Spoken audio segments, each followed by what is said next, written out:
Bref, allez les gens, est-ce qu'on passe au club de lecture? Je rappelle, le club de lecture, le club des fines canailles. Vous avez déjà vu sur YouTube le best-of sur Lénine, l'État et la Révolution. Vous avez vu aussi le best-of sur le livre de Albert Memmi. Il faut savoir qu'on a fait plein de livres. On en a combien là? On en a 7-8, non, de club de lecture. Et donc là, on arrive à un autre club de lecture. On va discuter du livre de Christine Delphy. Alors, il est là. Regardez, il y a Christine Delphy et il y a le livre classé dominé. Pour présenter très rapidement qui est Christine Delphy, c'est une figure majeure du féminisme en France. Je pense même la principale, la plus connue des féministes en France. Une féministe matérialiste ultra basée. Alors, elle a des côtés problématiques, surtout peu à peu avec l'âge, notamment sur la question de la transphobie. Et il y a aussi des critiques de la part de féministes marxistes. Mais les livres de Christine Delphy sont excellents. Ils sont à lire. C'est très bien. Moi, ça m'a beaucoup aidé. Et notamment, ce qui est super intéressant chez Christine Delphy, c'est qu'elle s'intéresse pas seulement au féminisme, mais elle s'intéresse aussi à l'antiracisme, à l'homophobie, à la lutte des classes. Elle a une vision qui est critiquée par les féministes marxistes, mais en mode, il y a la classe des hommes, il y a la classe des femmes. Moi, j'ai énormément de respect parce que Christine Delphy faisait partie des rares féministes qui, dans les débuts des années 2000, défendaient le droit des femmes de porter le voile.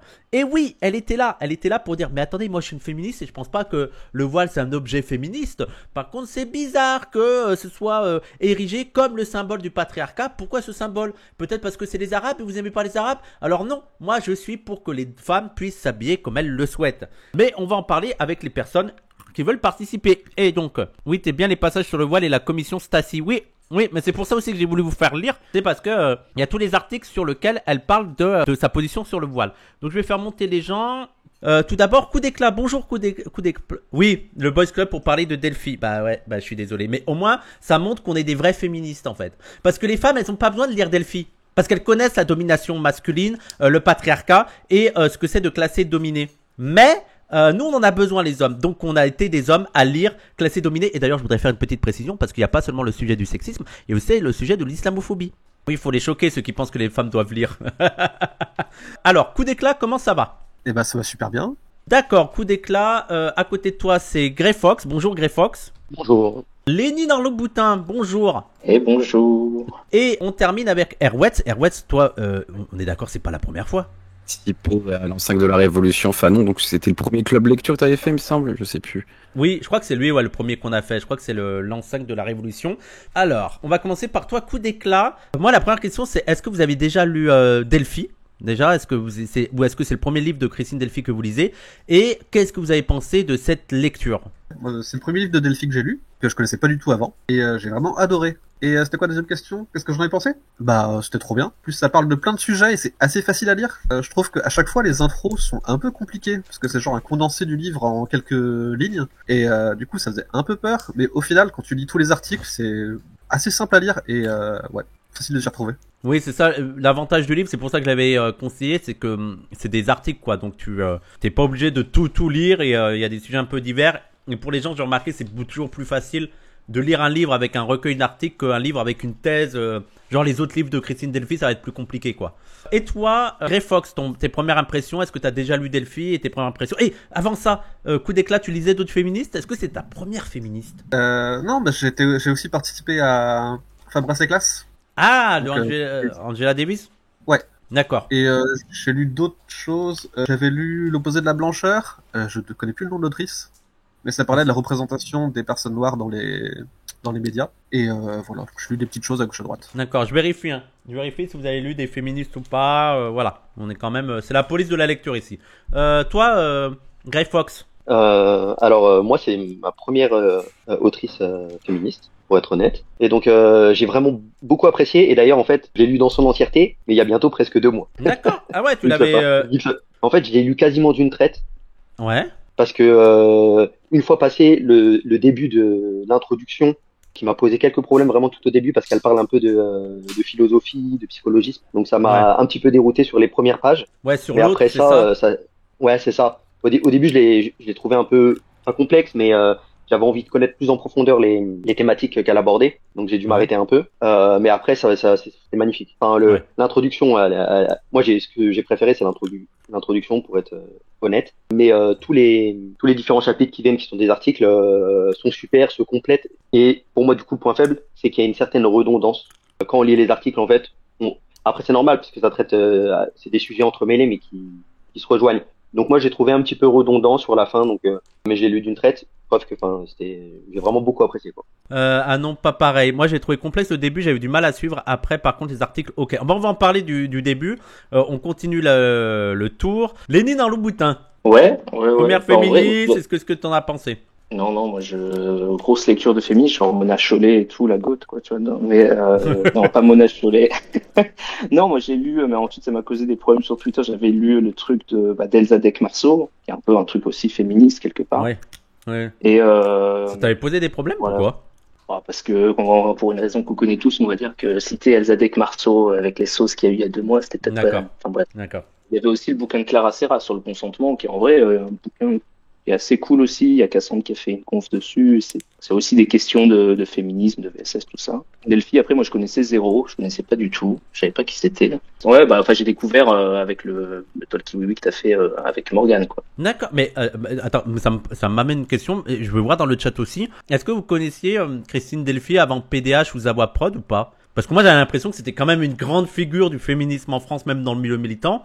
Mais peut-être que ces 10-15 dernières années, c'était un peu moins connu, quoi. Ouais, j'ai l'impression que c'est 50-50. Oui, elle est assez connue. Ouais. Non, pourtant je connaissais Butler et Despentes par exemple. Ah ouais, d'accord. Juste le nom. Ici, ça connaît Delphi avant que PDH existe. Ouais, je suis d'accord, Kikirit. Je suis d'accord. Et t'en as pensé quoi au final du livre Bah après, moi, j'ai peut-être cassé l'ambiance, mais moi, j'ai trouvé ça un peu déprimant parce que j'ai l'impression que les sujets qu'elle évoque, juste en 3 mois d'actu, t'as les mêmes, Oui. quoi. Et t'as l'impression qu'on n'a pas avancé. T'as Retailleau qui crie à bas le voile, et puis il y a tout un passage sur ce qu'elle appelle la loi d'exclusion qui part de la loi de 2004. Là, on se réveille ce matin, les États-Unis ont bombardé l'Iran, et t'as tout un passage qui est hyper intéressant sur la guerre en Afghanistan, la manière dont ça s'est conduit et tout. Même là, il y a des sauces sur Twitter sur la Pride des banlieues, même l'affiche de l'inter-LGBT, et en fait, on est un petit peu dans les mêmes débats. Ouais. Un peu dans les mêmes débats quand elle parle d'humanitarisme républicain avec les gays. Voilà. Ouais. Donc, ouais. Totalement d'accord avec toi, mais je m'attendais pas. Moi, je pensais qu'il y aurait l'actualité par rapport à la question du voile, mais je m'attendais pas à ce qu'on soit exactement dans la même actualité avec les guerres au Moyen-Orient, avec parfois les mêmes justifications. Hein. Mais on y reviendra, mais c'est aussi important de rappeler qu'elle a écrit ça dans les années 2000. Hein. Il y a parfois, faut pas oublier qu'en fait, il y a des débats qui reviennent sur Twitter ou des trucs comme ça, et que en fait, il y a déjà des gens qui ont pensé à ça, et que j'ai l'impression qu'on a oublié un petit peu, même sur les questions féministes. Hein. Et on termine le tour avec Airwets. Première fois que je lis un essai féministe. J'ai acheté La Fabrique du consentement à une amie, mais je l'ai pas lu. Mais je l'avais acheté pour son anniversaire. Et sinon, moi dès le début, ça m'a beaucoup intéressé par rapport aussi à mon background théorique. Dans les premières pages, c'était hyper intéressant.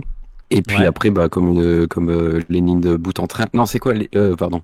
Le boutin. Alors le Oui. boutin, oui, pareil. Enfin, c'est vraiment, enfin, je veux dire, c'est un miroir de ce qu'on vit aujourd'hui. Moi, les chapitres par exemple sur l'Afghanistan, tout ça, dans pas longtemps, on aura le droit pour l'Iran, quoi. Ça va être exactement la même chose. Hein. Oui, c'est déjà un peu l'actualité, quoi. Et donc toi, t'as bien aimé la lecture quand même, malgré tout, malgré le côté déprimant. Déprimant. Enfin, je veux dire, c'est un super support justement pour avoir une grille d'analyse justement sur l'actualité et qu'en fait rien n'a vraiment changé et puis d'avoir un cadre aussi théorique qui permet aussi de mieux comprendre en fait les enjeux qui se répètent à chaque fois, à savoir libérer les femmes, etc. Alors que c'est toujours des hommes qui sont à la tête du pouvoir, etc. qui utilisent toujours les mêmes arguments. Là, je parle pour l'Afghanistan, mais là pour l'Iran, on a déjà entendu il faut frapper l'Iran parce que c'est pour libérer les femmes, quoi. C'est quand même intéressant de voir. On va en reparler après dans la vidéo. Là, je vais en parler sur l'Iran, mais c'est quand même intéressant de voir que c'est Netanyahou et Donald Trump qui vont libérer l'Iran et installer la démocratie. Voilà, petite parenthèse. Et sur le livre là, vous avez tous globalement bien aimé. J'ai vu des retours sur la première partie. Qu'est-ce que vous avez à dire sur la première partie? Est-ce que ça a été compliqué pour tout le monde? Si oui, pourquoi? Qu'est-ce qui vous a un peu bloqué là-dedans? Bien commencer juste pour cette introduction. Alors, En fait, on peut en parler aux gens pour grosso modo ce que vous avez compris là-dedans ou Ouais. En fait, bah, du coup, moi, je viens de la psychologie, donc je fais beaucoup de psychologie sociale, donc c'était hyper intéressant aussi le fait aussi qu'elle remette en question, ne serait-ce que la philosophie, où elle fait une critique, ou notamment avec Descartes, je pense, donc je suis, c'est-à-dire qu'en fait, elle critique l'aspect en fait de l'argument qui est moralisant, c'est-à-dire le rejet de l'autre, en fait. Elle dit en fait, bah, tout le monde explique le racisme par quelque chose qui est drôle, rejet de l'autre. Et en fait, on va passer par notamment la philosophie pour critiquer déjà ça. Par exemple, quand Descartes dit je pense donc je suis, en fait, il oublie en fait qu'il a eu besoin en fait de la société en fait pour se penser en tant qu'individu. Oui. Et qu'en fait le jeu en fait il est autosuffisant et en fait il efface la société. Donc en fait, elle fait une critique en fait de de la philosophie qui était auto-centrée. Ouais. Et qui a oublié en fait de l'aspect en fait social. En gros, voilà. en gros, ah bah, alors, juste pour résumer un petit peu pour les gens, au début, il y a une question sur l'autre, la fabrique de l'autre, comment la société fabrique l'autre et à partir de cet autre provoque des hiérarchies, amène des hiérarchies, amène des dominations. Par contre, elle n'a pas une vision un peu idéaliste de l'autre. C'est-à-dire que un peu la vision, tu sais, comme l'antiracisme moral. En fait, le racisme, c'est la détestation de l'autre. Elle montre qu'elle a une analyse matérialiste de l'autre, de comment ça va se répercuter sur la manière d'organiser de percevoir et d'organiser le monde et de faire des dominations qui sont aussi des dominations matérielles. Et juste pour ajouter ça sur je pense que je suis, alors je me rappelle plus très bien, mais je crois que c'est là où elle dit aussi, il est très marrant avec je pense donc je suis, mais il aurait pas jamais pu dire je s'il y avait pas tous les gens qui lui permettaient de faire ce jeu, quoi. Ne serait-ce que les personnes qui lui font à manger ou des trucs comme ça.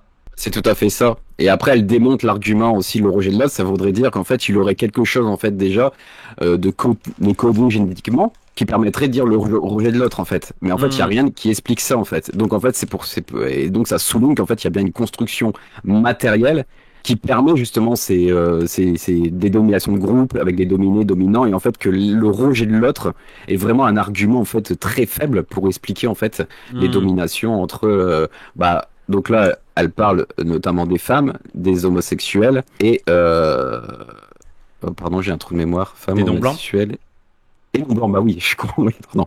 Donc voilà. D'accord. Est-ce que les autres ont quelque chose à dire aussi sur cette partie ou pas?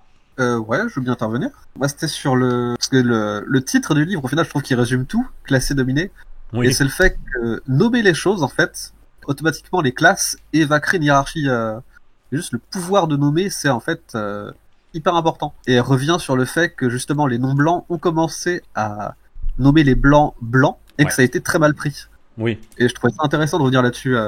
Et pareil, à un moment, elle parle de fruits et légumes aussi, je trouvais ça assez marrant. Je me rappelle plus trop la partie sur fruits et légumes. Non, mais elle explique que en théorie, on pourrait nommer sans hiérarchiser, mais la seule chose où ça existe vraiment, c'est les fruits et légumes en fait. Une salade, c'est pas au-dessus des fraises, tu vois. Oui. alors que dans la société, dès qu'on va dire tiens un homosexuel, on va attribuer des plus et des moins, on va établir une hiérarchie. Juste pour rebondir sur ça, c'est intéressant le truc de classer parce que même la figure de l'autre, il y a un truc paradoxal dans la société chez les dominants. Déjà parce que il y a une critique de l'autre, mais ils ont besoin de l'autre pour se définir. Donc ils créent l'autre pour se créer eux-mêmes. Ça c'est le discours classique. Hein. Il faut le noir pour créer le blanc. Il faut la femme pour créer l'homme. Et ils ont toujours besoin que l'autre soit différent. Et ils exagèrent cette différence. Ils vont aller dans que ce soit le culturel, le biologique et tout en reprochant à l'autre d'être différent. Alors que c'est eux-mêmes qui créent cette différence et qui en ont besoin. Et ils ont du mal quand l'autre, c'est-à-dire les homosexuels, les femmes ou les racisés, à un moment donné, se disent, ok, mais toi aussi, tu as on peut mettre une étiquette sur toi. Parce que le dominant, l'homme, le blanc ou l'hétérosexuel, se pense comme universaliste. Et à partir du moment où tu lui dis, non, t'es pas l'universalité, voilà, tu es classable. À partir du moment où on te montre que toi aussi tu es classable, et là, pour eux, il y a ils pètent un câble, quoi. Ils pètent un câble déjà parce qu'ils comprennent qu'il y a aussi une forme d'auto-organisation chez les dominés et que eux on les replace dans l'ordre social. Oui, en gros, la bicatégorisation entraîne automatiquement une hiérarchie. Oui, voilà. Est-ce que vous voulez rajouter des choses sur cette... Ouais, juste pour finir, il y a aussi ce truc où, parce que du coup le chapitre c'est les uns derrière les autres, il y a cette impossibilité pour les autres de devenir les uns, puisque les uns oppressent les autres vont devoir reproduire justement l'oppression pour devenir les uns. Et je pense que ça explique aussi pourquoi il peut y avoir des oppressions au sein même des autres, justement. Oui, il y a des hiérarchies qui se recréent même à l'intérieur. Ouais.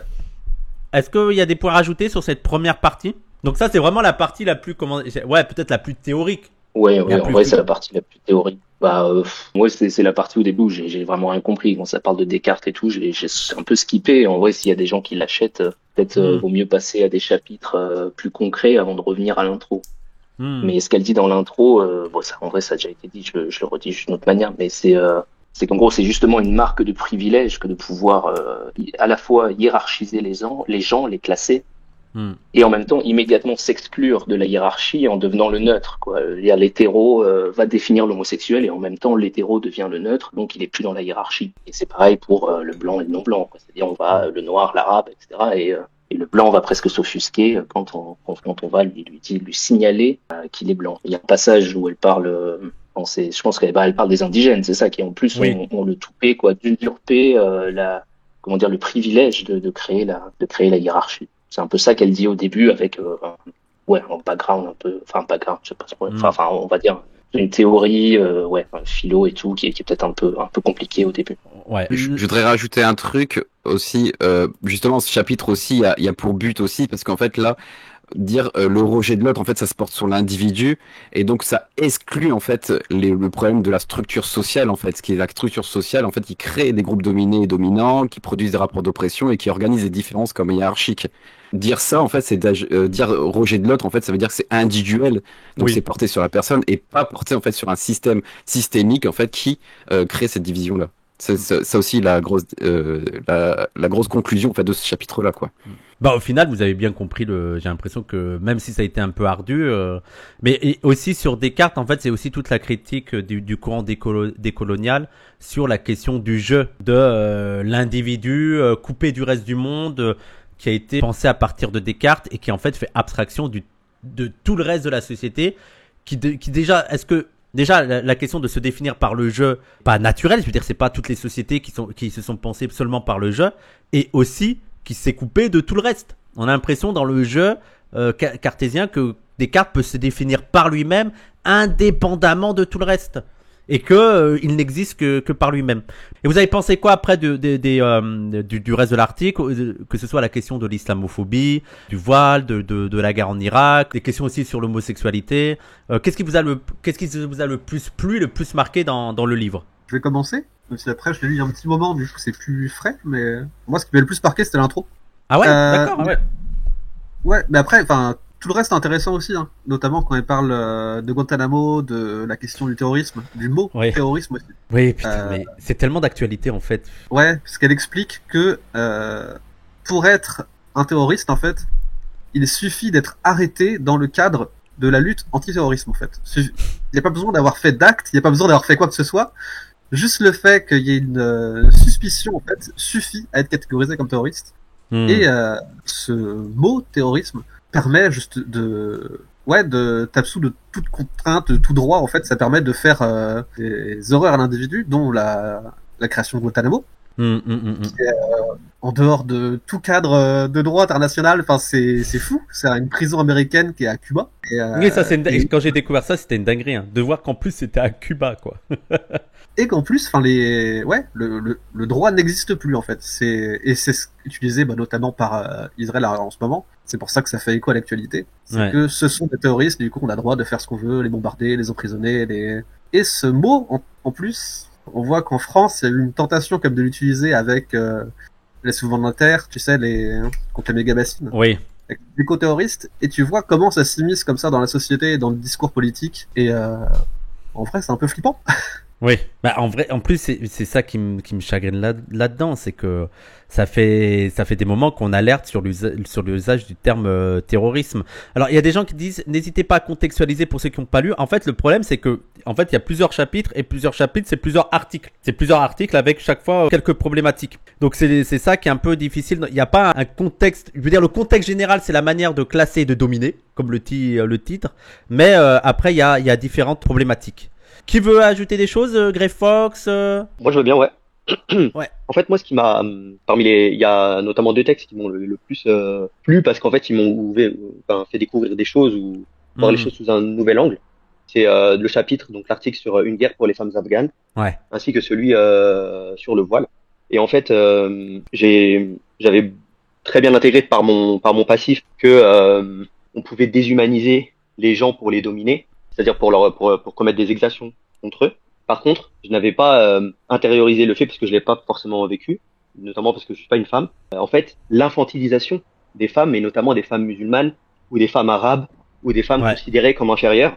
Et en fait, c'est les deux faces d'une même pièce, en fait. Soit la déshumanisation, soit l'infantilisation. Ces deux chapitres, parce qu'en fait, dans le contexte dans lequel j'ai grandi, pour moi, c'était normal d'aller sauver, d'aller sauver les femmes, et d'aller sauver les enfants, et d'aller sauver. Ouais. C'est ça, exactement. Et en fait. Les homosexuels en Iran. Voilà, exactement, en fait. Et donc, là, en fait, comment elle soulève la question, en fait. J'ai l'impression d'avoir été gaslight pendant, genre 1000 ans.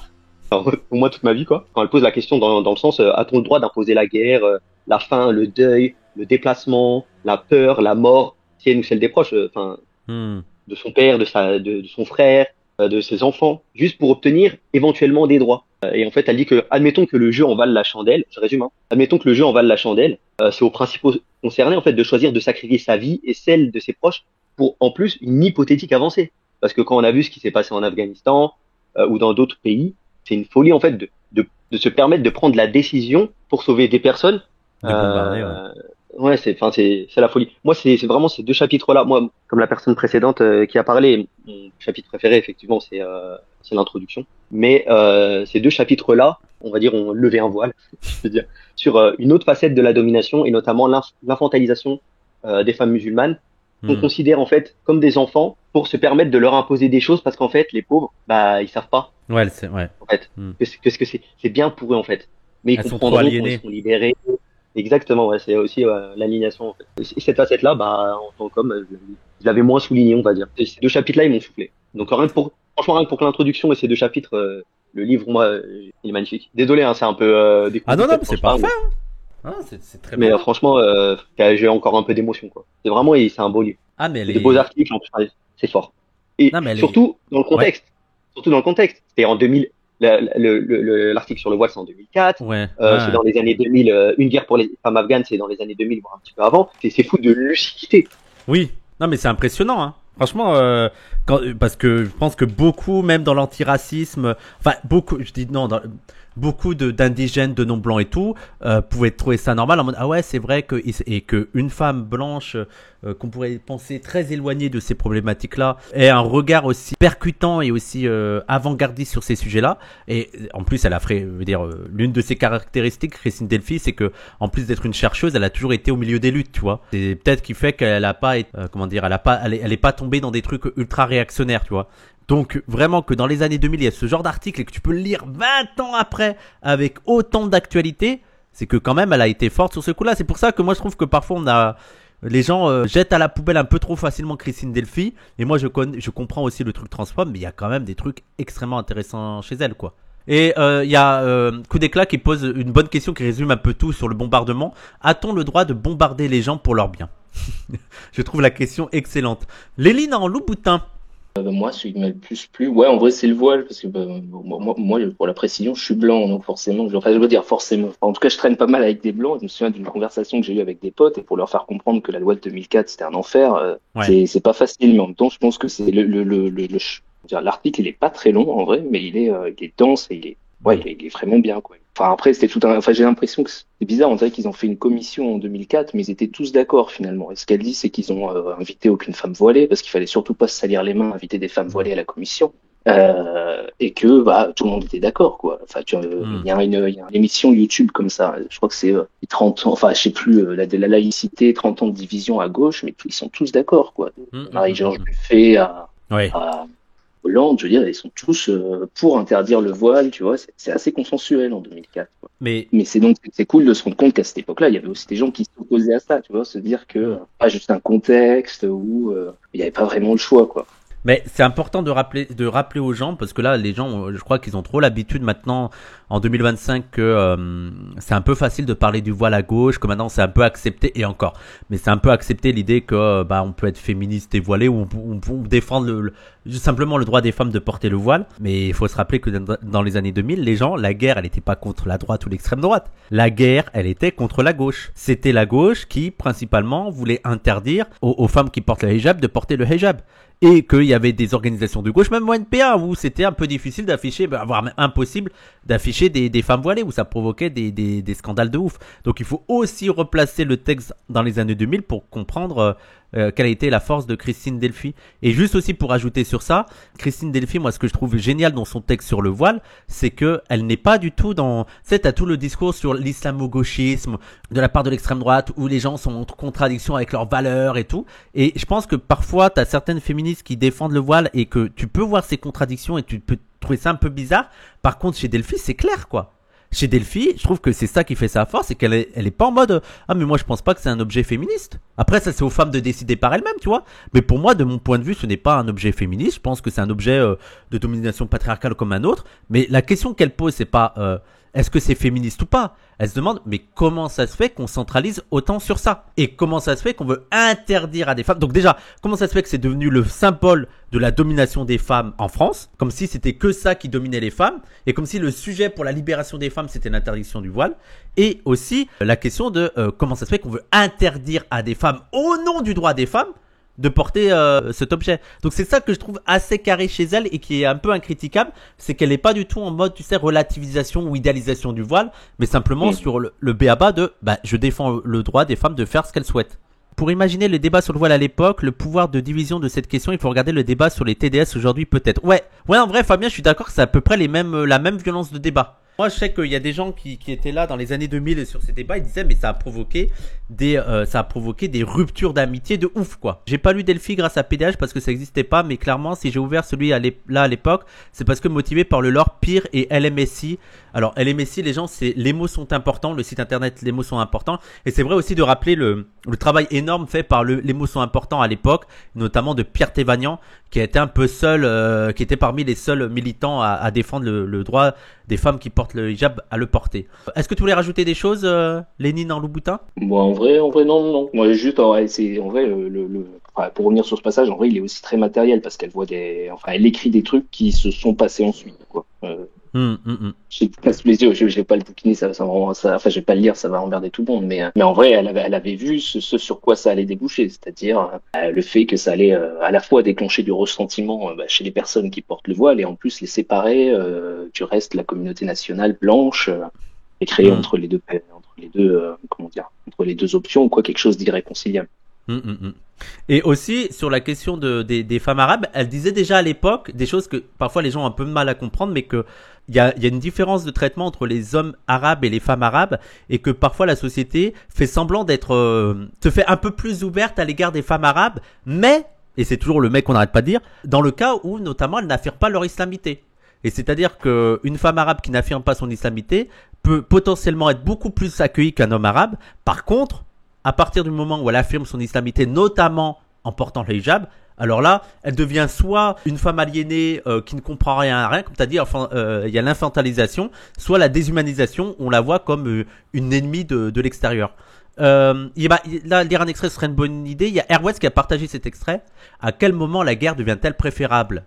Dire que la guerre est bénéfique pour les femmes afghanes, c'est décider qu'il vaut mieux pour elles mourir sous les bombes, mourir de faim, mourir de froid, que de vivre sous les talibans. La mort plutôt que la servitude. C'est ce qu'a décidé l'opinion occidentale pour les femmes afghanes. Et certains pourraient se dire, oui, c'est quand même mieux de se battre pour la liberté que de vivre sous la servitude. Oui, mais ça, c'est pas à vous de le décider. Vous voyez? C'est pas aux occidentaux, et en plus, c'est-à-dire comme si en plus la motivation principale et première des occidentaux, c'était de libérer les femmes afghanes, tu vois.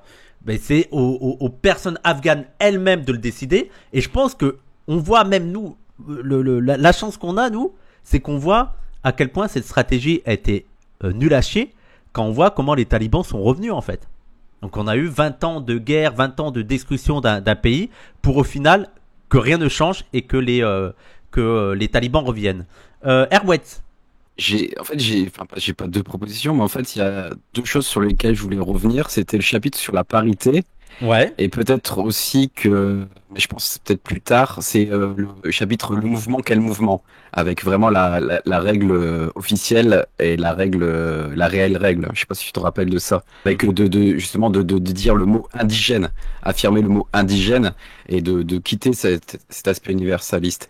Mais je pense que, en fait, je voulais juste parler du chapitre sur la parité, Ouais. parce qu'en fait, en écoutant Morgane Merteuil au Sawaton, tu sais, elle avait dit du féminisme réformiste. Est-ce que tu considères, par exemple, dans ce chapitre, je vais peut-être d'abord résumer ce qu'elle veut dire, c'est qu'en fait, on dit toujours, elle critique en fait, enfin, c'est légitime de dire il y a la parité, mais il y a une critique à faire, dans le sens, par exemple, on entend beaucoup la parité dans les lieux de pouvoir, par exemple au Ouais. Parlement, etc. Et en fait, il y a un risque aussi que ça soit essentialiste, en fait.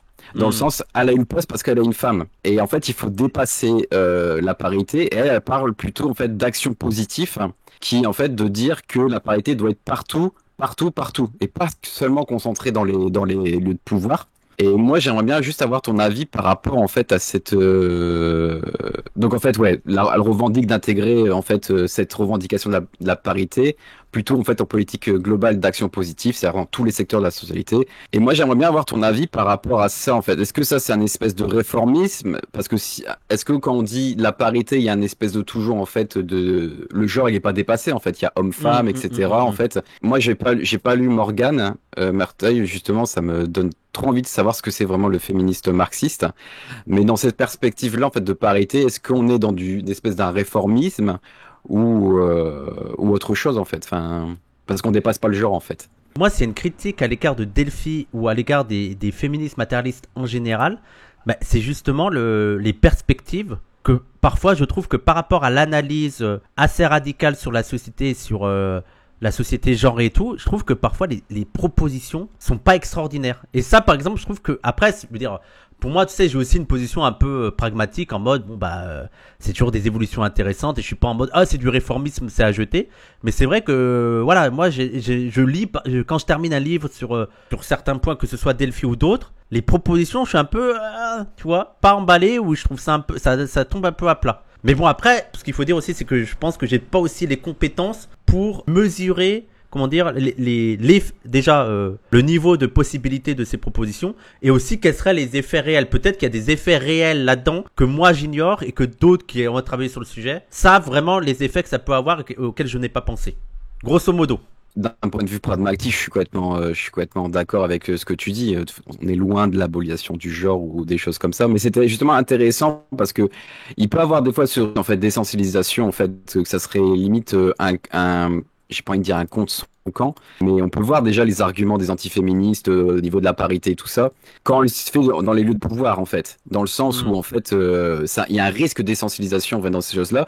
Donc en fait la question de la parité c'est toujours difficile. Enfin c'est j'aurais aimé qu'elle aille un peu plus loin par rapport à ça en fait, Ouais. par rapport à ce chapitre-là. Mais il était super intéressant parce que ça questionne toujours en fait la question de la parité.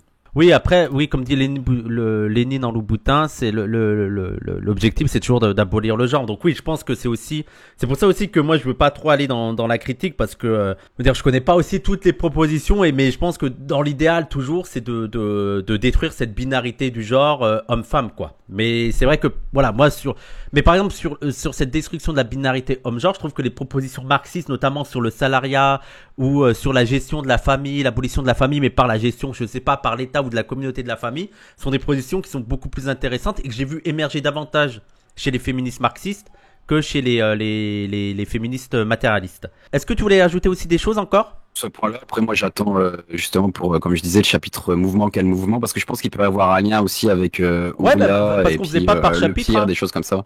On faisait pas par... Donc vas-y, Mais hein, non, moi, je veux... Vas-y. Non, je vais attendre. Non, je vais attendre que les autres. Parce que les autres, vous avez aussi, des choses. Parce que moi, en gros, comment je fonctionne, c'est les points positifs. Donc là, on était en train de discuter des points positifs, des points que vous vouliez discuter, des apports et tout. Et après, est-ce qu'il y avait pour vous des critiques à faire? Donc là, je sais pas si les autres voulaient rajouter des trucs. C'est à toi, Erwet, de revenir sur le truc mouvement. D'accord. En fait, je vais contextualiser un petit peu. Donc donc là, c'est vraiment, on est dans les années 2000. Et en fait, c'est aussi sur la prise de conscience du mot indigène. peut-être pour ça aussi qu'Uriel avait fait le pire avec le mot indigène dedans, parce qu'en fait, comme on est dans une structure, bah, vous savez, hein, par exemple, nous en France, on parle d'universalisme, etc., etc. Et en fait, il y a une règle officielle, un discours républicain en fait qui dit égalité formelle, antiracisme des institutions. Mais en fait, il y a une réelle règle, comme elle dit. En fait, elle dit qu'il y a une règle officielle, qui est le discours républicain. Mais en fait, il y a un jeu derrière, et en fait, il y a la règle réelle, qui est que le système qui implique et qui structure en fait les égalités raciales. Et en fait, le fait de pouvoir dire le mot indigène, c'est déjà rompre avec cet universalisme. Et déjà, et donc c'est pour ça que le mot déjà, il est rarement utilisé en fait dans la politique, parce qu'en fait, si on dit indigène, c'est qu'en fait, on va rompre avec l'universalisme. Et donc en fait, elle fait elle explique en fait tout ce processus en fait de justement de dire se revendiquer indigène. Ça permet aussi de forcer aussi le débat pardon, et aussi de reconnaître qu'il y a pas d'universalisme. Alors elle dit qu'il y a un universalisme, mais en fait en France on n'est pas dans le vrai universalisme. Ouais. Ça, je pense que Wissam, toi t'en avais déjà beaucoup parlé aussi du vrai Oui, universalisme. mais je pense maintenant tout le monde, c'est une évidence pour tout le monde quoi. L'universalisme que nous prône la France, c'est surtout l'imposition de sa vision du monde. Voilà. Et en fait, le fait de dire indigène, en fait, ça force à reconnaître en fait les spécificités de chaque oppression, en fait. Et donc, elle fait tout un chapitre en fait là-dessus. Et je trouve ça super intéressant parce que je pense qu'aussi, PDH ou des trucs comme ça, il est vraiment en fait de là-dedans, en fait. C'est-à-dire, là, je caractérise, mais le mot indigène, en fait, j'avais pas conscience en fait à quel point il était important de le dire en fait, parce qu'il permet vraiment de rompre avec l'universalisme et de dire liberté, égalité, fraternité pour tout le monde. Tout ça, c'est faux quoi. C'est faux. Et le mot indigène, il vient représenter cette faille dans le système. Oui, je suis totalement d'accord et c'est très très important de préciser ça parce que je pense qu'elle a compris des choses que n'ont pas compris certains. Tu sais, c'est les critiques qui nous disent que le terme indigène n'est pas parfait, que est-ce que ça reprend eux, est-ce que ça concerne eux.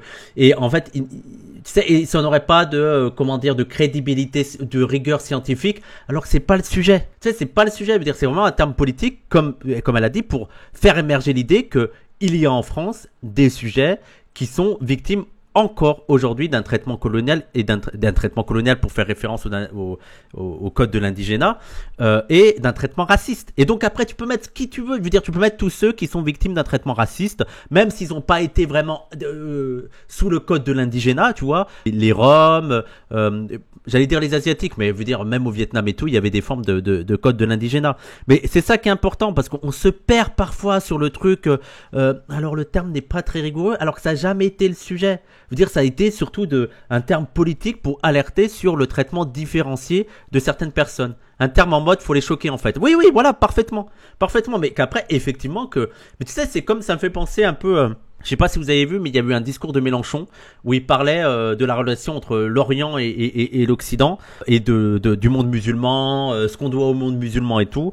Bref, un discours politique. Et il y a la page Twitter, truc moyenâgeux, je sais pas, c'est des historiens du Moyen-Âge et qui ont fait tout un thread pour montrer le manque de rigueur scientifique de beaucoup de ses propos et comment parfois il a été un peu orientaliste sur les propos. Et je suis là, je suis en mode, mais oui, non, mais il n'y a pas de souci. Bien sûr que c'est pas totalement rigoureux en termes de scientificité. Effectivement, ce n'est pas un texte, ce n'est pas un texte académique. Et c'est pour ça d'ailleurs que les gens l'écoutent. Parce que si Mélenchon nous faisait un texte académique, on se ferait chier. Et aussi, c'est un texte c'est des propos pour alerter sur certaines injustices, sur certaines dominations, sur certaines oppressions. Donc effectivement, ça n'a pas la rigueur d'un article académique, mais c'est quand même des choses qui vont alerter les gens, vont attraper la curiosité des gens et vont les amener à réfléchir, tu vois. Et moi, je trouve que parfois, on se perd dans ces discours-là. Tu sais, le truc actuali, c'est pas exactement vrai. Oui, bon, c'est pas grave. Surtout que, il faudra le rappeler que c'est pas parce qu'un discours est 100% scientifique qu'il est juste et que ça va atteindre les masses. Tu vois, moi, c'est ça qui me fascine. Les gens, si c'était les discours les plus justes et les plus vrais scientifiquement qui atteignaient les masses, on n'aurait pas Trump président aux États-Unis. Tu vois le truc, donc c'est ça aussi qui me fascine, mais c'était aussi une partie importante de Delphi, t'as raison, et j'avais complètement oublié de le souligner. Le gars a quand même actualisé sur le roi Dagobert qui a mis sa culotte à l'envers. C'est vrai. Alors, Il y a juste 2 citations de Harvard, ça va qu'on passe aux critiques. Citation. La domination exige que la communication s'établisse sur la seule base de la loi, des principes et non de la réalité. Nous ne sommes pas des Français comme les autres. Nous sommes l'une des catégories issues de la réelle règle. Et enfin, le scandale n'est pas que la règle officielle ne soit pas la règle effective, mais que quelqu'un ose le dire. Niveau critique, est-ce que vous auriez des critiques à faire et quelles sont ces critiques? Excuse-moi, est-ce que je peux revenir vite fait sur le chapitre justement un mouvement, quel mouvement? Ouais, Si on a le temps de 2 secondes. C'est parce qu'en fait, du coup, ça m'a fait penser à une partie même aussi de l'introduction sur le fait qu'en fait, on tolère les autres. Ouais. Et que donc, du coup, quand on utilise des mots politiques pour pouvoir politiser un peu le débat, etc., ça pose problème. C'est qu'en fait, juste, en fait, on est toléré. On tolère l'autre tant qu'il remercie, comme dirait Auria, Ouais. pour sa place de bébé phoque. Oui. Tant qu'on reste à notre place de bébé phoque de victime, tout va bien. Sinon, après, ça devient de l'insolence, du communautarisme ou du racialisme. Et donc, du coup, en fait, le fait d'avoir rappelé ce chapitre-là, ça m'a rappelé ça, en fait. C'est qu'en fait, on Ouais. doit rester à notre place. Oui, quand Voilà, on c'était décide moi. de penser par nous-mêmes, oui, mais en plus je trouve que ça rentre en résonance avec beaucoup de critiques qui sont faites à l'égard de PTH de la part de certains, mais pas seulement. Je veux dire, ça c'est le lot de plein d'organisations, que ce soit les organisations LGBT, les organisations féministes.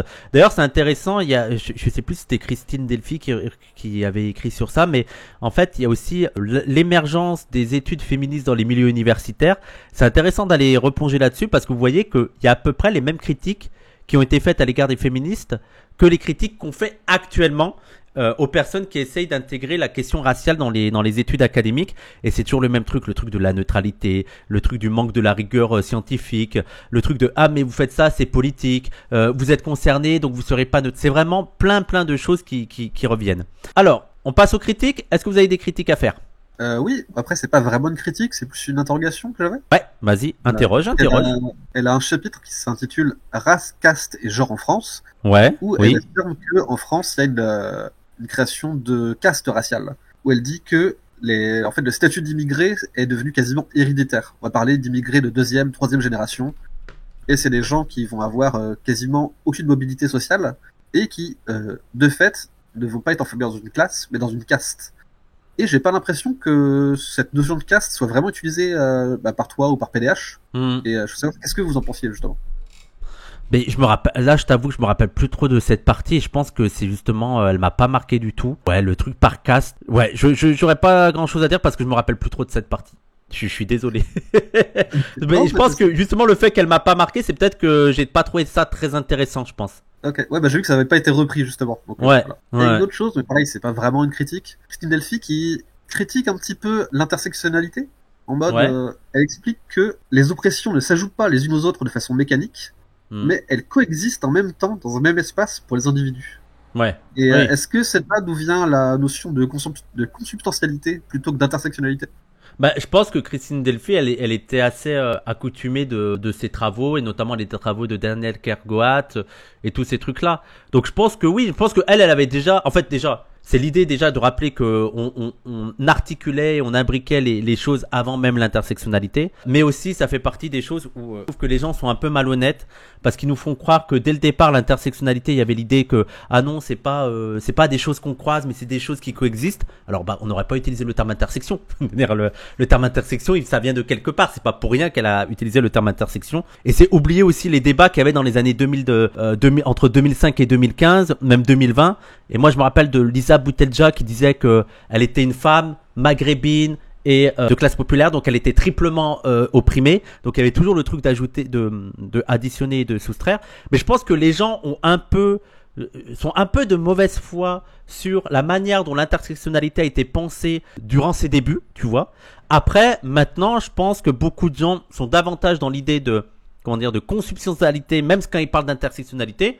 Bah écoute, s'ils veulent continuer à utiliser le terme intersectionnel, mais qu'au final, ils pensent les choses comme consubstantielles, bah tant mieux, tu vois ce que je veux dire? Je peux rebondir là-dessus parce qu'il y a eu un live de Goscinny qui était intéressant. Je sais plus qui a dit ça, je crois que c'est Rachid Adata. Mais c'est un peu l'image, tu sais, de 2 routes qui vont se croiser, quoi. T'as la femme blanche qui est opprimée parce que c'est une femme, et puis pourquoi voilà, t'as la femme arabe qui est femme, et en plus elles vont arriver à l'intersection, et puis elles vont se raconter leurs histoires, et la femme blanche va réaliser des trucs, elle va voir qu'elle a des trucs en commun avec la femme arabe. Sauf qu'ensuite il faut repartir.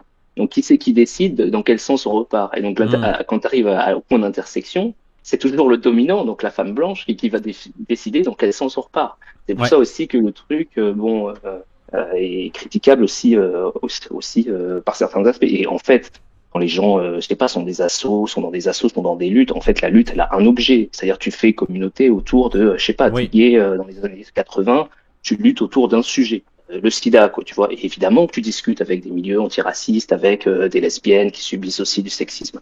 Mais ta lutte, elle s'inscrit dans un objectif, quoi. Donc, c'est aussi pour ça que je pense que la critique Ouais. de l'intersectionnalité, elle se joue là aussi. Et le fait positif, c'est que cette critique a tellement été intéressante que maintenant elle a intégré que beaucoup de gens ont cette vision-là plus consubstantielle, quoi. Mais ça, voilà, moi je vous dis que je pense qu'il y a un peu de mauvaise foi sur la manière dont les gens. Moi je me rappelle juste, vous rappelez le truc aussi de note tes privilèges, ça c'était dans les années 2010 où tu faisais ça avec tes mains et tu notais combien tu avais de privilèges avec et tu additionnais les trucs. Voilà, il y avait plein de trucs où tu avais vraiment le truc d'addition et de soustraction. Maintenant c'est dépassé et Dieu merci. Tant mieux, même si parfois j'ai l'impression qu'il y a un peu cette vision-là qui revient, mais j'ai l'impression que beaucoup de gens sont passés, ont évolué sur la question et utilisent intersectionnalité pour consubstantialité. Alors je dis très mal, excusez-moi. Est-ce qu'il y a d'autres critiques? C'est plus compliqué à dire premier degré. Bah oui, c'est plus compliqué. Oui, oui. Mais et même théoriquement, c'est un peu plus... parce que en fait aussi dans l'idée de consubstantialité, il y a l'idée que c'est concomitant, que c'est consubstantiel, que tout s'entre-nourrit, mais ça ne nie pas aussi l'idée que parfois il peut y avoir une relative autonomie, que ce soit en termes d'objet de lutte ou en termes d'oppression, de certaines choses. Par contre, il n'y a pas l'idée que c'est totalement autonome, comme il y aurait dans l'intersection. Vous voyez, il y a aussi parfois des relatives autonomies dans certains contextes précis. L'idée de relative autonomie, c'est de dire que sur ce contexte-là, là, ça va plus être la race qui va être prise en compte. Ça va être plus la race et peut-être le genre qui vont plus être déterminants. Est-ce que les autres, vous avez des critiques à faire ou pas? Personnellement, j'ai pas de critique à faire parce que Ou de limites ou de... à la limite, je dirais juste par rapport au chapitre de la parité, voilà, où j'aurais voulu que ça aille un peu plus loin. Mais en tout cas, je veux dire, dans le dernier chapitre, pour moi, c'est vraiment super intéressant.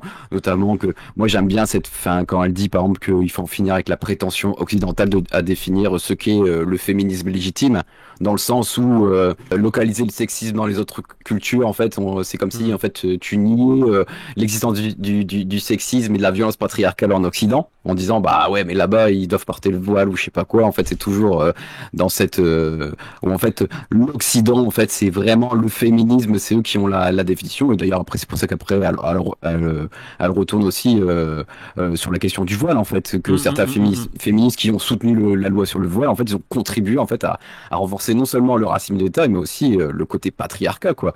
Comme toi tu disais comme tu dis souvent qu'est-ce qu'ils ont à vouloir dénuder les femmes. Et Oui. puis, je veux dire, vraiment le féminisme, je vois pas à quel point, je comprends pas comment les gens peuvent pas voir à quel point c'est red flag que la version qu'ont les hommes, que beaucoup d'hommes occidentaux du féminisme, c'est de dénuder les femmes. Il y a un truc un peu bizarre, c'est pas féministe. Nous on est des vrais féministes, les femmes peuvent se balader en mini-jupe. Je veux dire, après dans l'absolu, c'est féministe que les femmes puissent se balader comme elles le souhaitent.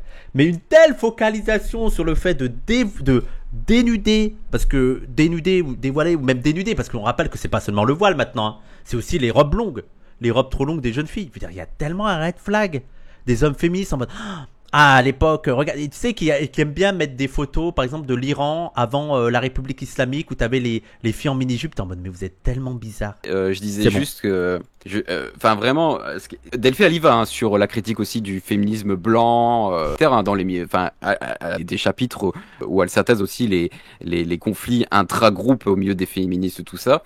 Mais que c'est intéressant. Après, moi, je sais pas. Enfin, moi, je suis pas trop là-dedans, mais je trouve ça intéressant quand elle dit aussi qu'il faut vraiment aussi beaucoup plus inclure au sein des luttes féministes, en fait, les voix et les vécus des femmes racisées, quoi. On entend. Enfin, je sais pas. Peut-être en 2000, on l'entendait moins parce que. Non, mais oui. Je sais pas ce que c'est aujourd'hui, mais en tout cas, au niveau des médias, moi, enfin, quand je vois à la télé, toujours les femmes qui se disent féministes. D'ailleurs, elle fait aussi une petite balle à Elisabeth Banater qui nie.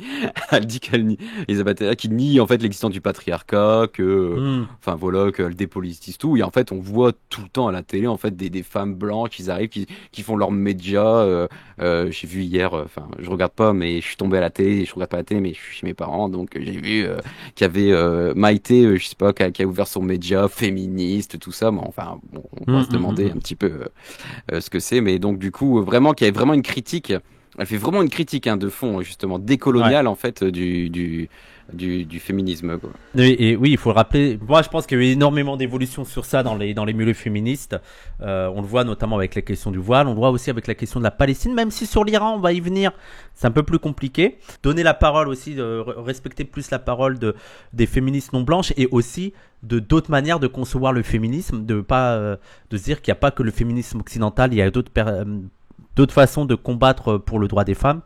C'était assez nouveau et un gros sujet dans les années 2000. Est-ce qu'on passe à la dernière partie, la dernière question qui est en gros en 2 questions. Est-ce que vous recommandez ce livre aux gens et pourquoi? Et si vous avez un dernier mot à dire en guise de conclusion. Ça vous va? Qui veut commencer? Bah, moi, je le conseille, les yeux fermés, parce que déjà, il peut se lire avec des différents articles, il peut se lire plus ou moins dans n'importe quel ordre. Hormis l'introduction qui peut se lire soit tout au début, si on est prêt à s'accrocher, soit comme l'avait conseillé, me semble, Lénine dans le boutin, à la fin, une fois qu'on a lu le reste. Mais ouais, je le conseille les yeux fermés. Moi, il m'a apporté notamment pour les 2 points que j'avais précisés précédemment, pardon. Et tu veux un mot de la fin, c'est ça? Ouais. Comme dirait Samir, nique la bac. Il a mis un copyright dessus, donc tu vas être poursuivi. Coup d'éclat. Ouais, carrément, je recommande le livre. Il est vraiment super bien et ça couvre plein de sujets. Donc ça aussi c'est chouette. Et sinon comme mot de la fin, son dernier chapitre c'est antisexisme ou antiracisme. Et c'est vrai qu'il y a souvent des oppositions avec les class first, etc.